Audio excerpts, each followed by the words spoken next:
د پیغمبر علیه الصلاۃ والسلام سیرت ګوره، سیرت علما مختلف کتابونه د سیرت لیکلي دي. د پیغمبر علیه الصلاۃ والسلام د زندګۍ د حالاتو نه ځان خبر کا چې کم پیغمبر د آخر زمانه پیغمبر امام الانبیاء د ځمکې هر یو څیز د هغه په رسالت باندې اقرار او ګواهي کړې ده، د هغه زندګي څنګه تېره شوې ده، څومره ساده تېره شوې ده، څومره غربت کې تېره شوې ده. نه چې کله ستا هغه ذهن ته چې کوم دی د پیغمبر علیه الصلاۃ والسلام د هغه سیرت هغه نقشه راله، تا د پیغمبر علیه الصلاۃ والسلام حالات وکتل، د زړه نه د دنیا محبت خود به خود میټاو شي. او چې محبت د دنیا میټاو شو، هغه هرس، هغه حب دنیا، حب جاه، او د هغې سره سره هغه حسد، هغه خود به خود چې کوم دی نو ختم شي. ځکه دا ټول درې دنیا د محبت بچی دي، ګورې دا ټول د دې نه پیدا کېږي. هغه کینه او بغض دا به خود چې کوم دی نو دا میټاو شي. پیغمبر علیه الصلاۃ والسلام زندګي لګو ګوره، نبی علیه الصلاۃ والسلام چې کوم دی څنګه زندګي تېره کړې. الان کې الله فرمایلی ورته د احد غرونه درله رسونې کوم. پیغمبر علیه السلام نه رب زما خوښه داره، ما ترې یو ورځ خوراک میلاویږي او بله ورځ دې نهاله تېرېږي. په کومه ورځ باندې چې ما ته خوراک میلاویږي نه په ورځ به زه الله شکر وباسم، په کومه ورځ باندې نهاره تېرېږي زه به صبر کوم، ما له به د صبر او د شکر د دواړو اجر میلاویږي. چې د دې بل په نعمت باندې زه د سره حسد کومه، دا خو د خدای ویش او تقسیم دی، دا خو د خدای سره حسد کول دي. انشاءالله یو څو علاجونه د حسد نور بیانو، کم چې نبی علیہ الصلاۃ والسلام خولی دی او کم علماء کرام خولی، چې انسان در په زړه کې حسد پیدا کیږي بل انسان ته، بل مسلمان ته، دا غیر لپاره علاج سره. نو 13 جمعه مونږ هم اشارتن خبره کړې وه، د حضرت ابو هریره رضی الله تعالی روایت ته نبی علیہ الصلاۃ والسلام فرمایي دا انسان د چې کله حسد کوي نو اکثر د وجه دی چې دنیا په امور کې رسان اوچت کس ته ګوري، او کله چې اعلی کس ته وګوري نو دی خو د اعلی انسان هغه درجې ته یا رسېدی نه شي او یا په مشکل سره وررسي، نو د کې په زړه کې حسد پیدا شي. نو نبی علیہ الصلاۃ والسلام فرمیل د حضرت ابو هریره رضی الله تعالی روایت دی چې دنیا کارونو کې تاسو رضا نخکته انسان ته ګورئ، بره ته مه ګورئ. دا پیغمبر علیه الصلاۃ والسلام یو زبردسته نسخه او علاج دی امت ته وخو. ځکه کم یو انسان چې رضا نه اعلی کس ته وکتل چې ستانه په دنیاوي امورو کې اعلی دی، خدای پاک دنیاوي نعمتونه ستانه سیوا ورکړي، نو تعالی خو الله سره نعمتونه درکړي دي، نستا د زړه نه د شکر جذبه سلب شو ګرې ته په هغې باندې شکر نه وباسي. ځکه ته چې بره کس ته ګورې نو ته یې ماله خدای سره کړي، الان کې تعالی ډېر څه درکړي، ستا د حساب او د وس نه بهر دي، د شمار نه بهر دي، نو د شکر جذبه ستا نه سلب شوه. او کله چې د یو انسان نه د شکر جذبه سلب شوه، الله د دې انسان نه شته نعمتونه هم سلب کړي او واخلي ترې. لکه قرآن او حدیثو کې بلا مثالونه موجود دي. نو پیغمبر علیه الصلاۃ والسلام عجیبه نسخه یې امت ته وښوه چې رضا نښکته کس ته ګوره، بره کس ته به نه ګورې. او بیا چې کله تا بره کس ته کتل، یو خو ته به خپلو نعمتونو باندې شکریه نه ادا کړې، او دویم نمبر چې دی که د هغه درجې ته ته وررسې، خو فبها که د هغه درجې ته نه وررسېدې نو بیا خو حسد پیدا شي، تر دې پورې تر هغه مرګ ته هم تیارې خو چې دی ښکته راوغورځې. او بله خبره ده چې ستا پر زړه کې د دنیا حرس چې دی نو دا پیدا شي، حرس پیدا شو دغه ټیم کې ته بیا په سود باندې اسره نه کې، خو ته بره کس ته ځان وررسې. په دغه ټیم کې ته په غلا باندې اسره نه کې، خو چې ته خپل ځان لرې مافوق او د بره کس ته ورورسې. ته په قتل باندې هم اسره نه کې، خو چې ته بره درجې او پړوۍ ته وروخېږې. او بیا د انسان فطرت دا دی واحضرت الانفس الشح، د انسان فطرت دا دی چې دا انسان د ده حرس ګورې مړېږي نه ښه، د ده حرس چرته نه مړېږي. دنیا کې به تاسو چرته راسي یو انسان نه یې کتلی لیدلی چې دی وایي بس زما حرس موړ شو، د دې نه اخوا زه تمنا نه کوم. دا حرس کړی دی یو اعلی کس پړوۍ ته ورورسئ، نو بیا ته کوشش کوې چې له پاسه یو بل کس پسې کې هغه به ستا نه اعلی نو ته وایې چې د درې درجې ته ورورسېدی. نو بیا که ته کوشش وکړې د هغه درجې ته ورورسې، نو هلته کې چې هغه ځای د ته ورورسې نو تا ته به نور خلک ښکاره شي، نو بیا به ته هغې درجې ته بره چې کوم دی نو قدم اخیستلو غواړې، نو دا هرس په بره باندې روان دی تر دې پورې د الله رسول فرمایل که چېرته د دې انسان سره یوه وادي د سرو زرو شي نو دا انسان به چې کاش دویمه وادي هم زما سره د سرو زرو وي که چېرته کې دله دویمه وادي هم د سرو زرو میلاو شي نه دی بیا هم په دغه باندې قناعت نه کوي ګورې او بیا اخر کې نبی علیه الصلاة والسلام وفرمیل د دې بني آدم دا خوله چې کم دی نو دا به صرف خاورې ډکوي دا انسان چې کله مړ شي او یو موټی خاورې د دې انسان دپاره کافي شي د ده خوله ډکه کي د دې خاورو نه ما سوا هېڅ یو څیز د دې انسان دا خوله نشي ډکولی نه د ده دا نهر سترګې ډکي او نه د ده هرس چې کم دی نو دا بوجاویږي نو په دې وجه د الله رسول د دنیا د لالچ او د هرس او د حسد د ختمولو لپاره عجیبه نسخه موږ او تاسو ته وښوه چې بره د ځان نه مه ګوره دنیاوي کارونه کې ښکته ګوره ښکته تا سره چې کم دی نو مال دی تا د ځان نه لاندې کس ته وکتل خدای شکر الحمدلله مال خو ډېر سره کړی دی غریب سره خو هېڅ نشته د شکر جذبه پیدا شوه او په خپله نعمتونو باندې قناعت د هغې چې کم دی نو جذبه په زړه کې پیدا شو په هغې باندې اوس ته صبر کوې ته په بره باندې او د دنیاوي ټینشن نه او د غمونو نه او د حسد نه او د حب دنیا نه او د هرس او لالچ نه دې ټولو نه چې کم دی نو بس ته محفوظ وګرځېدې نو که ته د ځانه بره کس ته ګورې نو انسان ګورې سترګې او دا خوله نه مړېږي د الله رسولو فرمیل یو موټی خاورې چې کم دی نو دا مړی یو شاعر وایي چې دنیا کې به د اوسه پورې چا داسې یو انسان نه لیدلی چې دی وایي زما هرس دا موړ شو او زما دنیاوي خواهشات دا انتها ته ورسېدل نو شاعر وایي وما قضى احد منها لبانته ومن انتهى عرب الا الى عربي دنیا کې چېرته کې چا خپل خواهشات د دنیا نه پوره نه کړل بلکې د دې انسان چې کم یو خواهش انتها ته ورسي نو د هغه ځای نه بل خواهش په بره باندې شروع شي دی روان یې د دې یو خواهش به هله پوره کېږي چې د کم ځای نه د بل خواهش ابتدا وشوه مثال په طور باندې تاسو وکتل دنیا کې د دنیا کې تاسو نظر وګرځوئ د خپلو علاقو ته او چاپېره یارانو دوستانو ته یو کس چې بېروزګاری نه دی په طلب د دې کې چې ما ته حلال روزګار میلاو شوی دی په دې تفتیش کې یو یار دوست ته وایي بل ته وایي یاره بېروزګار یم څه کار روزګار راله وګوره که چېرته کې دا انسان چې را کم بېروزګاره دی دا تابوته او په یو کمپنۍ کې دی وایي یاره خیر دی خیر دی او 500-600 روپۍ چې راته میلاویږي هم ډېر دی او 100 روپۍ میلاویږي هم د دنیا شعر دا هسې کېناستو نه دا خره خو چې څه نه څه روزګاري که دا انسان تابوت او مثال په طور باندې یو کمپنۍ کې تا ولګو اوس دې کمپنۍ ته چې دی ور ورسېد د ده نه خپله خبره بیا خیر دی که 100 روپۍ یا 500 میلاویږي ډېرې دي هلته کې دی بل ته ګورې هلکه ستا څومره تنخوا ده تا له څومره ورځ درکوي میاشت څومره درکوي هغه چې ورته وایي نو دی بیا هلته کې وایي چې یاره زه ده ته ور ورسېدی دی محنت کوي په څه طریقې سره زه ده ته ور ورسېدی نو که دی هغې درجې او پړوۍ ته ور ورسي نو بیا په هغه پړوۍ د ده سره نور کساني نه دی بیا د هغو نه معلومات کوي لکه تا له څومره پیسې درکوي نه هغه خو د ده نه سیوای نه دی بیا را کوشش کوي چې یاره د ده درجې ته ور ورسېدی او د هغې دپاره دی منډه ترړه وهي دا انسان که تاسو خیال کړی یو انسان به دیاړي مار وی دی به د ورځې 600 روپۍ پیدا کوي میاشت کې به دی 15-16 روپۍ پیدا کوي او بل یو انسان ته وګورئ دی به سرکاري نوکر دی به 1.5 لاک روپۍ 2 لاک روپۍ تنخوا لي که دې وکتل نو هغه زیات د دې بل نه ډېر زیات هریسي دی هم دا کوشش کوي چې یاره زرې بره پړوۍ ته ور وختې نو د الله رسولو فرمیل چې د دې بني آدم دا خوله به صرف یو موټی خاورې چې کم دی نو دا پوره کوي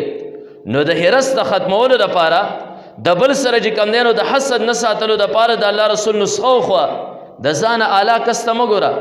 تاسو وکتل دې دنیا کې یو کس به دی به اول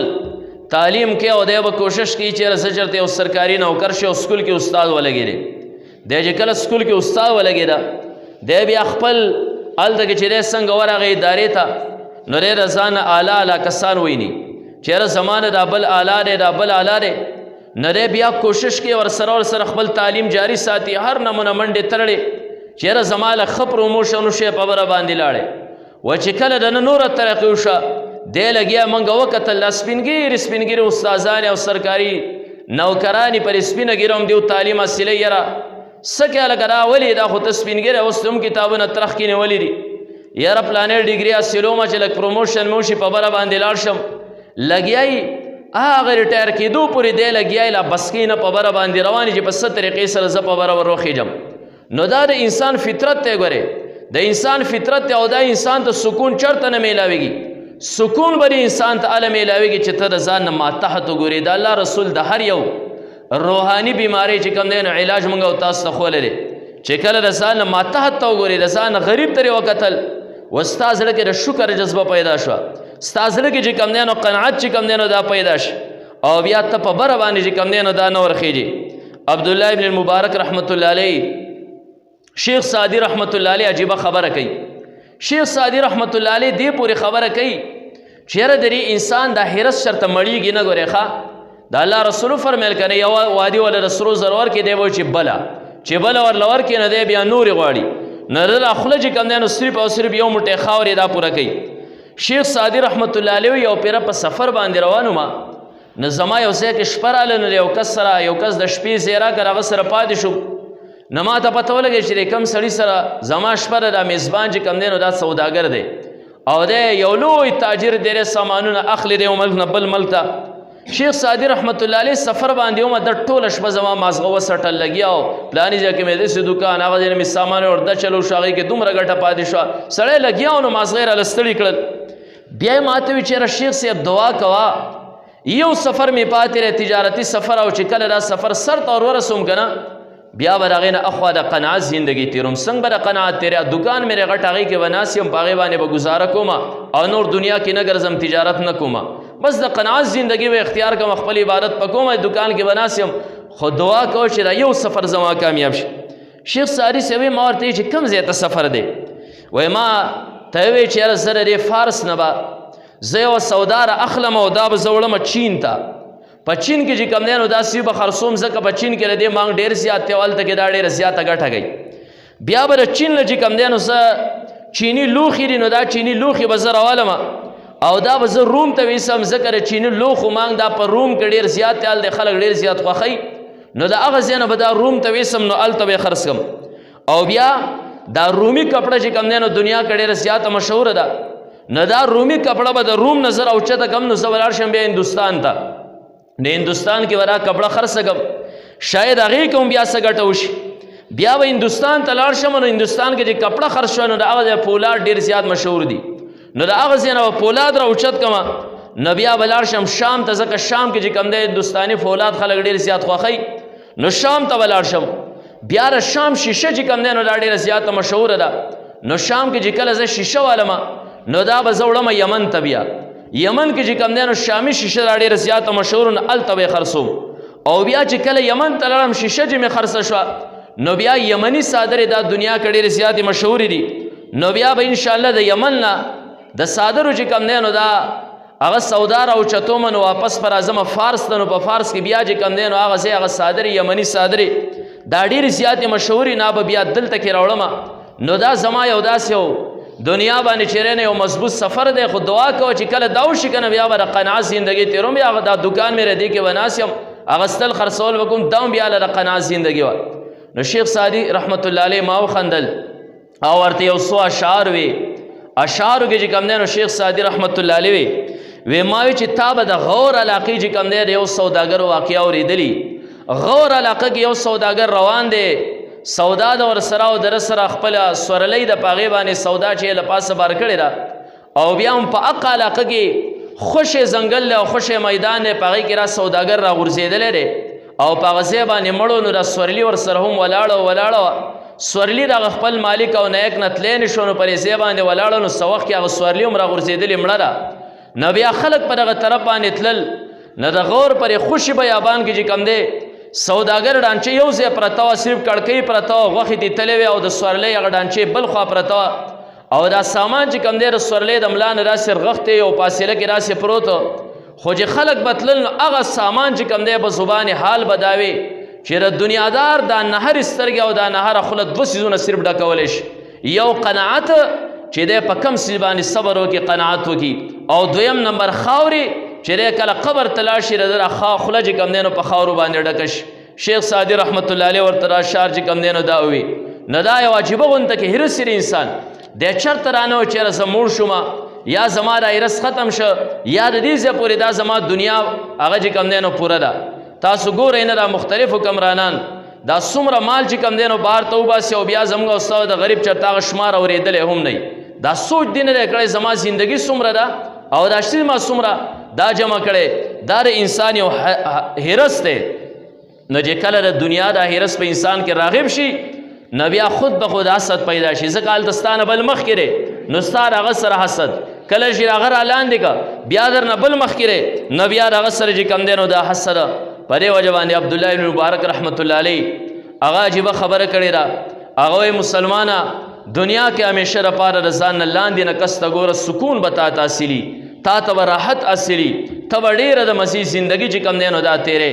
او کله چې د بره ته کتل چوته د سکون زندګي نشته ځکه د سکون دا په دنیا کې نشته ګورې ښه دا په قناعت کې دی دا په صبر کې دی نه عبدالله مبارک رحمت الله علیه وایي او دغه واقعه ما تاسو ته بار بار بیان کړې ده عبدالله ابن المبارک رحمت الله علیه هغه سیره چې ځوانۍ کې د دین سره څه قسمه واسطه نه وه د یو ربابي انسانو ستار رباب به یې غږو ملګری به ورسره مالدار ډېر زیات و الله سم هر قسمه مال ورکړی و د یو باغ و هغې ته ولاړ ګرمۍ کې به ناست و یخ کویان به د هغې نه به یې اوبه راویستلې میوې به پخې وې ناست و یارانو دوستانو سره ټنګ ټکور آلات به یې غږول ده به په خپله باندې رباب غږو دی ورځ رباب غږو نو دی وده شو سترګې ورالې او چې رایق شو نو دی رباب بیا کار نه کوو نو د تارونه دې څو پیرې سم کړل او بیا هم کار نه کوو نو د په زوره زوره د رباب دې تارون له راګوتې راوتړلې نو رباب نه غاږ رانغی اواز رانغی رباب چې کوم دی نو خپل هغه ټنګ ونه کو خو یو اواز در په غوږو باندې راغی د قرآن د سورې حدید الم یأن للذین آمنوا ان تخشع قلوبهم لذکر الله آیا په مؤمنانو هغه وخت لا نه راغلی چې د الله د ذکر دپاره او د الله د یادو دپاره د دیو دا سنن ویریږي نو عبدالله ابن المبارک رحمت الله علیه وی ما یو تیز آواز کو بلا یا رب قد آن زما رب هغه وخت راغلی دی ما رباب مات که پاسې رم لاړم مدرسه کې داخله وغسته وس هغه عبدالله مبارک رحمت الله علیه دی لوی صوفیا او یو لوی فقیه یو لوی محدث دی الله چې کوم دی نه عجیبه ولی د جوړ کړو نو دی او اعلی مقام ته رب ته ورسېدلی او بیا داسې مقام چې د دنیا په زړونو کې چې کوم دی د خلکو په زړونو کې د محبت راسخ شو بغداد کې چې کوم دی هارون بادشاه دی یو پیر هارون بادشاه دلنه کور کې دی او ورسره خپله ښځه زبیده ده داسې چغې غونته کې وشوې بار اواز جوړ شو نه هارون بادشاه وی یاره چا حمله وکړه او که څه وجه ده ښځې ورغله زبیده چې وایي کتل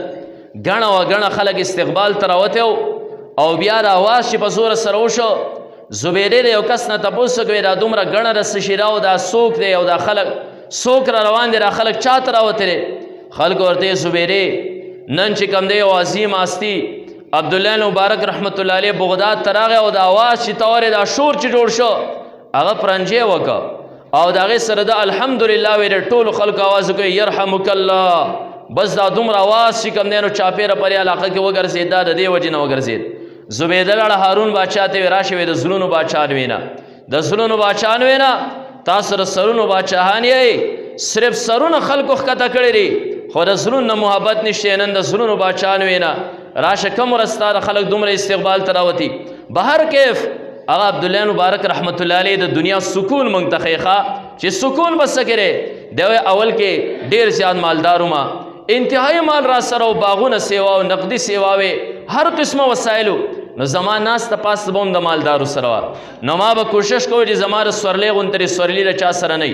نو ما به یو اعلی سورلي ځان له زین کړې وه زه به یو یار دوست خواله ورغلم ما چې به وکتل د هغه سورلي به د ټولو نه هغه اوچته وه نه چې سورلي به یې اوچته وه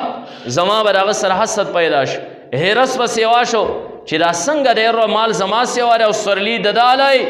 ما به چې کوم دی نو کوشش کوو د هغه نه مې اعلی سورلي چیرې نه وکته بیا به بل ملګري خواله چې کله لاړم د هغه سورلي به زما د هغې نه اعلی وه سکون ګورې نه و ما به د بل کپړو ته وکتل لاوړم د بل هغه دیرې هغه کور او مکان ته مې وکتل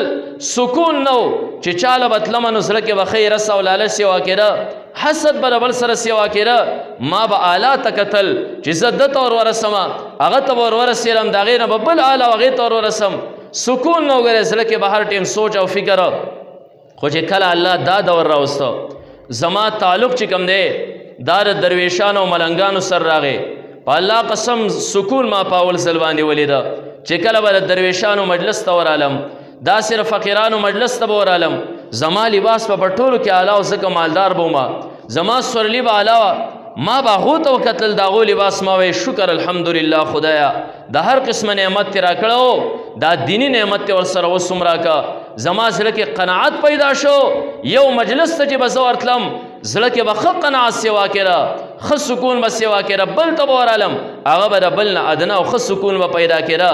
ما وروسته د سکون لار ولیده چې د سکون لار هم قناعت دی د سکون لار هم دا ده کم چې نبی علیه الصلاة والسلام خو ولې د ځانه ما تحت ته وګوره اعلی ته ولې ګورې اعلی ته خو چې دې وکتل نه دا خواهش پوره کېږي نه ګورې ښه د خپل مرګه پورې به لګیایي د یو اعلی نه بل اعلی ته د بل اعلی نه بل اعلی ته نه بیا به چې کوم دی نو سر ته دا ور ونه رسي نو دا حسد یو علاج هغه مونږ زده که د الله رسول چې کوم دی نو فرمیل چې دنیاوي کارونه کې رضا نه ښکته ته ګوره بره ته به نه ګورې او بل روایت کې چې دیني کارونه کې به رضا نه بره ته ګورې ښه نو دیني کارونه کې خو یو بل سره مقابله پکار ده هغې کې ترقي کول پکار دي او بل علاج د حسد دپاره چې کوم د انسانیت دپاره یو ناسور شی دی د حسد د انسان دنیا د انسان آخرت د انسان جسم او روح چې کوم دی نو دواړه تباه کوي د هغې حسد دپاره بل علاج دا دی موږ ویلو د دې اسباب موږ ویلو چې د دې زبردست سبب چې کوم دی د حسد چې په زړه کې پیدا کېږي نو حب دنیا حب مال د مال محبت چې نه بل د اعلی که نه ستا زړه کې حسد نه پیدا کېږي ته زه پسې کوم زه خپل کار دی کوي که چېرته کې ستا د دنیا سره محبت و نه اله حسد پیدا کېږي نو بل علاج دا دی چې د پیغمبر علیه الصلاة والسلام په زندګۍ باندې نظر کوه د صحابه کرامو په زندګۍ باندې نظر کوه د دنیا محبت په ستا د زړه نه خود به خود میټاو شي د پیغمبر علیه الصلاة والسلام سیرت ګوره سیرت علما مختلف کتابونه د سیرت لیکلي دي د پیغمبر علیه الصلاة والسلام د زندګۍ د حالاتو نه ځان خبر کا چې کم پیغمبر د آخر زمانه پیغمبر امام الانبیاء د ځمکې هر یو سی د هغه په رسالت باندې اقرار او ګواهي کړې ده د هغه زندګي څنګه تېره شوې ده څومره ساده تېره شوې ده څومره غربت کې تېره شوې ده نه چې کله ستا هغه ذهن ته چې کوم دی د پیغمبر علیه الصلاة والسلام د هغه سیرت هغه نقشه راله تا د پیغمبر علیه الصلاة والسلام حالات وکتل د زړه نه د دنیا محبت خود به خود میټاو شي او چې محبت د دنیا میټاو شو هغه هرس هغه حب دنیا حب جاه او د هغې سره سره هغه حسد هغه خود به خود چې کوم دی نو ختم شي ځکه دا ټول د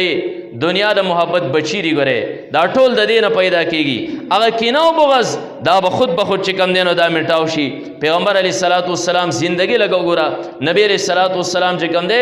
څنګه زندګي تېره کړې الان کې الله فرمایلی ورته د احد غرونه درله رسونې کوم پیغمبر علیه السلام نه رب زما خوښه داره ما ترې یو ورځ خوراک میلاویږي او بله ورځ دې نهاله تېرېږي په کومه ورځ باندې چې ما ته خوراک میلاویږي نه په ورځ به زه الله شکر وباسم په کومه ورځ باندې نهاله تېرېږي زه به صبر کوم ما له به د صبر او د شکر د دواړو اجر میلاویږي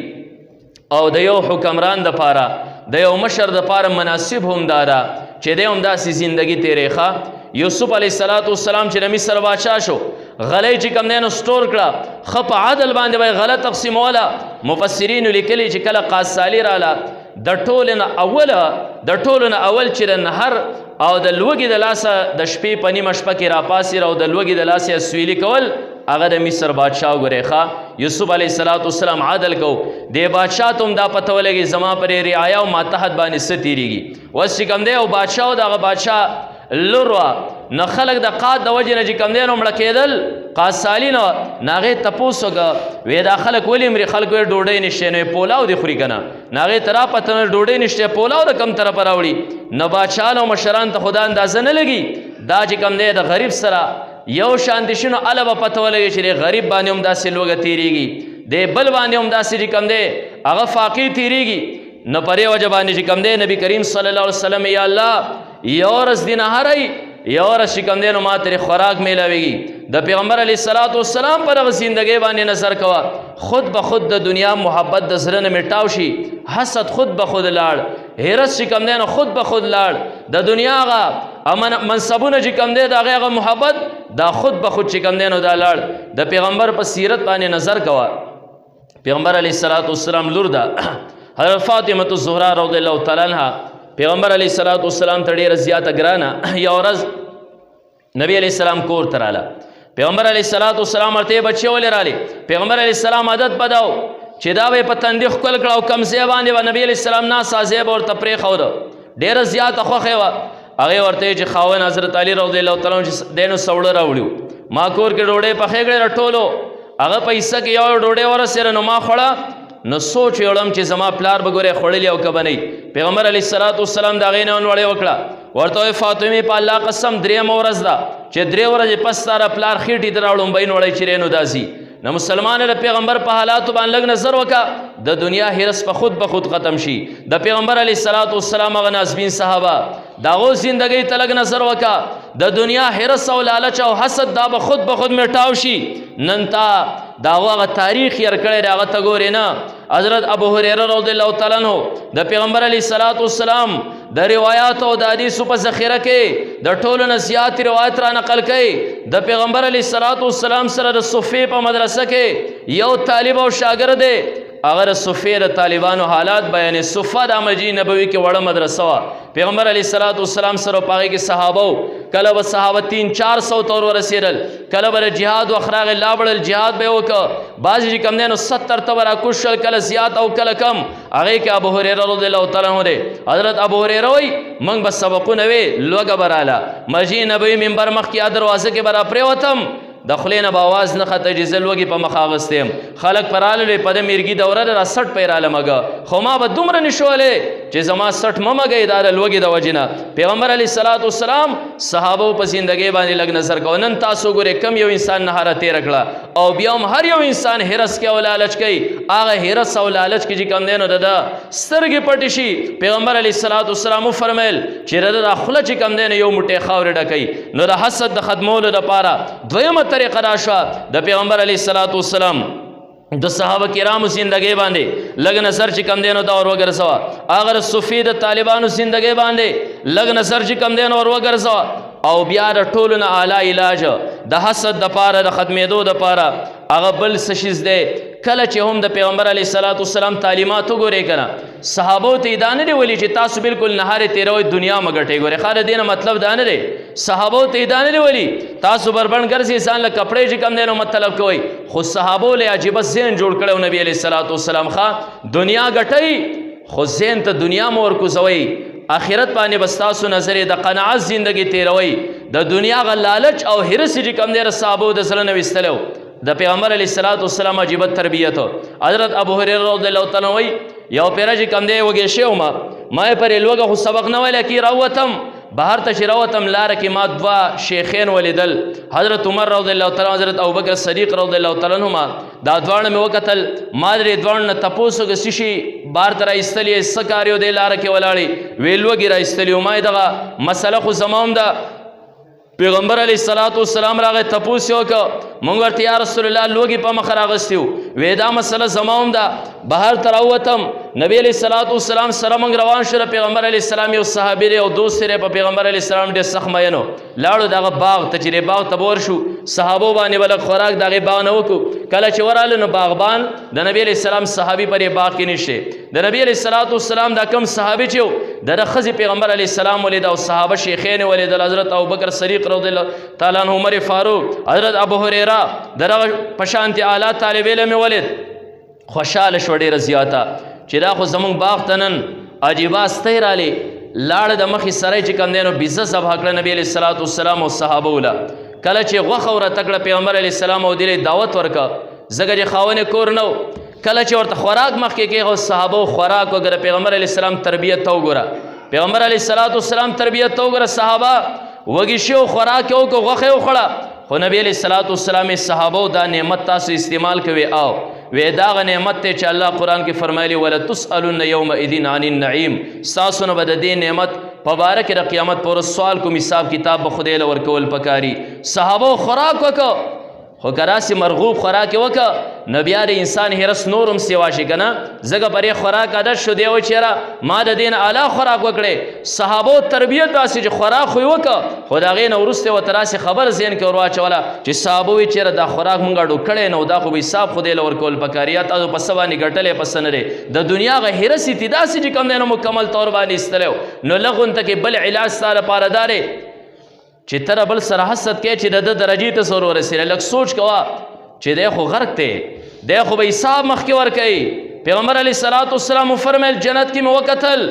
غریبانان د مالدارو نه چې کوم دی نو 1500 کاله مخکې جنت ته اول داخل شي ښه مالداران په ګیټ باندې ودرولی شي البته جهنمیانو ته یې تاسو ته ګیټ د جهنم کولاو دی ځئ حساب کتاب به ورکوي د روپۍ ګټلې دې کم ځای کې وه لګولې دې په کم ځای کې وه نو لږ سوچ دا هم کوه چې هیرس خو کومه دا د بل سره خو به حسد کوم یاره د ده درجې ته که ور ورسېدم نو د قیامت په ورځ به یې دومره پیسو حساب کتاب ورکم نه کله چې دا سوچ کو. پیغمبر علیه السلام صحابو له دغه ذهن جوړ کړو. یو پیر نبی علیه الصلاة والسلام روان دی یو صحابي دی